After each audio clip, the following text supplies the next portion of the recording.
Môre aan julle almal, dis Dinsdag die 14de April. Jammer ek nie altyd by julle kan uitkom nie. Partykeer gaan dit so dol hier by my. Vergewe my.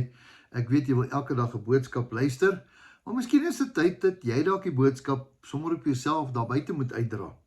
Ja, die woord is vol boodskappe. Ons kan elke dag net jouself daar gaan uitleef. Nou, wat wil ek vanmôre vir jou sê? Ek wil vanmôre iets op my hart hê. Ons het vanmôre manne van die woord gehad.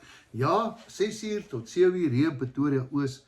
Wat 'n wonderlike oggend. Ons het 'n ou gehad. Hy was in die vorige bedeling. Sy naam is Koos Bierman. Saam met ons op skool op Ermelo gewees. Hy het in die vorige bedeling het hy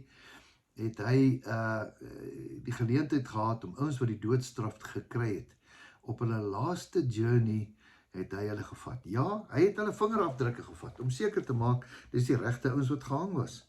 Baie interessante karakters en figure het hy gevat, vingerafdrukke, en dan stap hulle die laaste paar meters reguit na hulle dood toe. En dan daarna, dit was waaroor dit gaan. Waarna toe gaan ek as ek dood is? 2 plekke.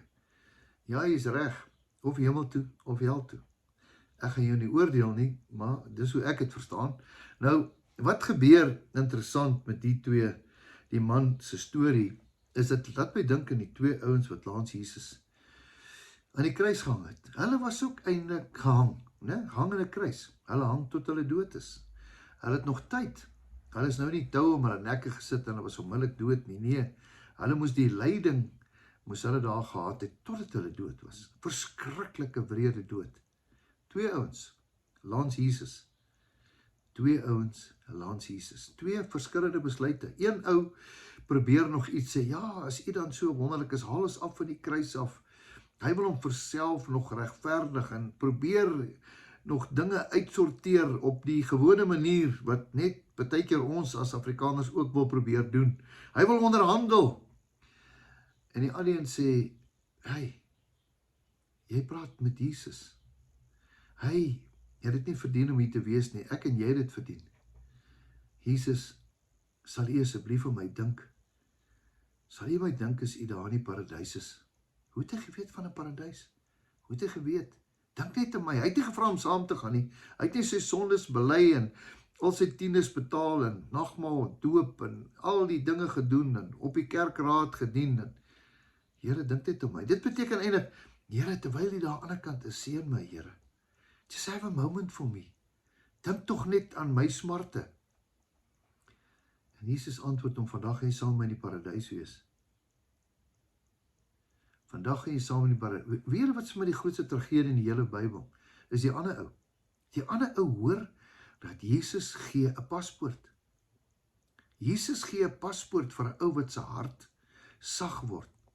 Here, help my, vergewe my, dink aan my. Die ander ou hoor dit. Hy vat dit nie.